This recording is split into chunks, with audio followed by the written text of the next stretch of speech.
Самир, ты вот покажи, ты утром проснулся, и как ты кашлял? Покажи, Ажеки. Как, сильно кашлял? Да, сильно. Покажи, как?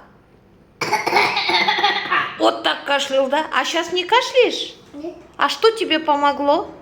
Макс, ты что, пил, потом у тебя хорошо стало? Вот так. Вот это? Да. Покажи, что ты пил. Вот это пил? Да. И ты теперь скажи, все дети пусть пьют, скажи. Это пут. Пьют. Пут. Максилин, скажи. Сын. Покажи его. Еще раз покажи. Ой, мама. Это пут. Все дети пусть пьют. Он вкусный, скажи. Он вкусный? Да, он вкусный. Ой, молодец. Спасибо тебе. Ты у меня самый умный мальчик.